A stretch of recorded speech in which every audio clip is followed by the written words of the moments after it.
सिंध के दूसरे बड़े शहर हैदराबाद के मुख्तलिफ इलाकों में गंदगी के ढेर। एक तरफ डेंगू वायरस के वार और दूसरी जानिब जगह जगह कचरे के ढेर से इलाका मकीन मुश्किलात का शिकार। शहर के मुख्तलिफ इलाके जिसमें परेटाबाद, रहमान टाउन, नूरानी बस्ती कचरा कुंडी में तब्दील होने लगे।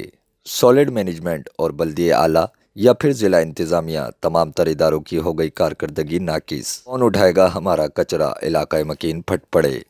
पूरे शहर की तरह हैदराबाद रहमान टाउन के इलाके में भी जो कचरे के अंबार लगे हुए हैं, यहाँ पर भी जो है 20-20 दिन के बाद में एक दिन जो है कचरा उठाने के लिए टीमें आती हैं, जो कि तस्वीरें बनाकर अपने आला अफसरान को ये दिखाती कि हम कारकर्दगी कर रहे हैं। हमारा डीसी साहब से मुतालबा कि इस इलाके पर ख़ास तवज्जो दी जाए। यहाँ पर गुंजान आबाद इलाका है, ये यहाँ पर बहुत रश होता है और बहुत आवाम रहती है और कचरे की भी मिकदार काफ़ी ज़्यादा होती है। तो रोज़ाना की बुनियाद पर यहाँ से कचरा उठाया जाए और ना सिर्फ कचरा उठाया जाए, इस इलाके को जो है बिल्कुल सुतहरी माहौल वाला सलूक किया जा रहा है इस इलाके के साथ हैदराबाद की दीगर इलाकों की निस्बत। इलाकाई मकीन ने जिला इंतजामिया हैदराबाद से अपील की कि जल्द अज जल्द कचरा कुंडियां ख़त्म करके शहरियों को डेंगू वायरस जैसी वबा से बचाया जाए। कैमरा टीम के साथ हसन रजा कुरैशी, वश न्यूज़, हैदराबाद।